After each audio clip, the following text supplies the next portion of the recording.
This is going to be the marination for the eye around steak, which is an extremely very tough piece of meat with very little flavor. And it's amazing how nice that eye around steak can actually taste if marinated to make it soft. Now, I've already cut it up. I've stabbed it with the fork. I've tenderized it with the hammer, and then I've stabbed it with the fork some more. So just to give you an idea of what we need to do, you take it, cut them anywhere between 1 centimeter and 1 inch, and then each piece, cut off the fat and that silver lining that's always on the eye around. And then you just take a fork and you're gonna be tenderizing it, basically stabbing it multiple times. I usually put a couple of pieces on top of each other and then just go straight down. So I'm not like hitting the board, turn that around. And then even what I'll do is I'll even flip them around. So we'll get the one in the middle. A lot of stabbings because this is a tough piece of meat. And one of my fondest memories is going to Sunnyside, swimming in Lake Ontario all day, coming back and then having this particular recipe that has been on barbecued over charcoal. And you would hit this, just tenderize it.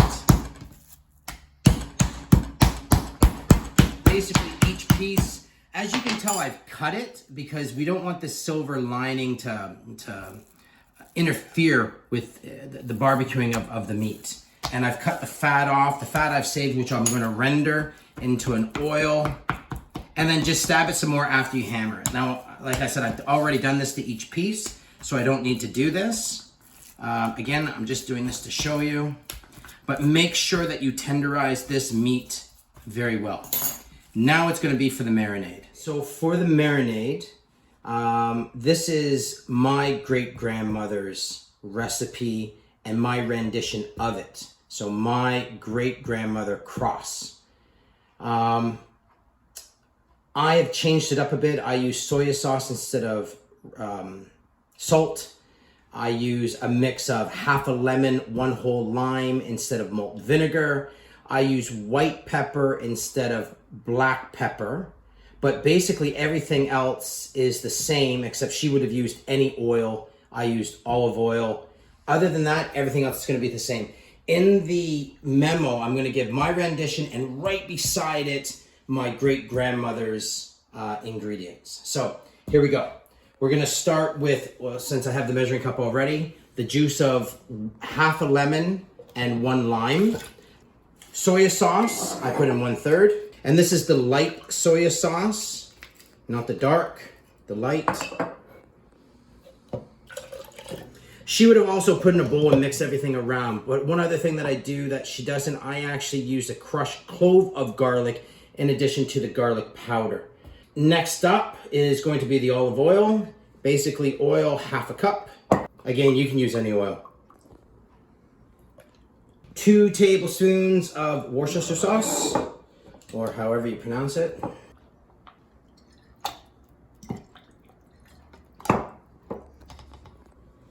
Now I've already measured out the garlic. It's 1.5 tablespoons. I've already measured out the Italian seasoning, which is 3 tablespoons. And she would have used 1 teaspoon of black pepper. I'm going to use white pepper. I don't even think white pepper was an option for her. Just like soya sauce would not have been an option.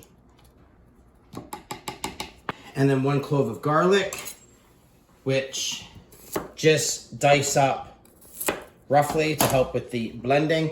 And that's it. Again, she would have mixed that all. I'm gonna blend this on.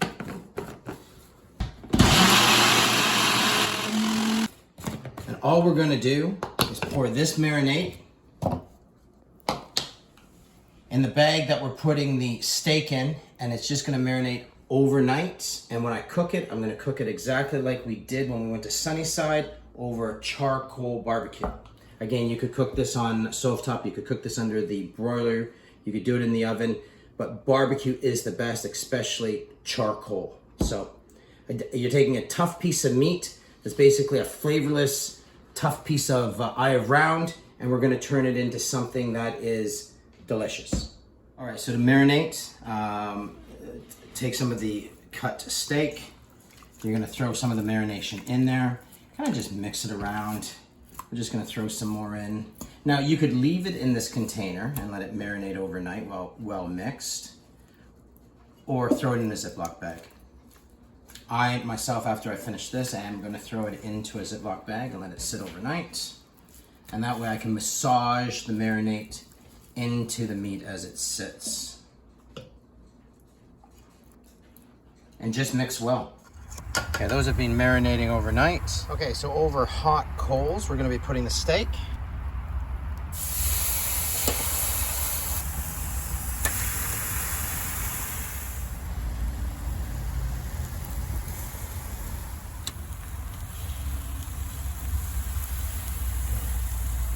If only you could smell through the video.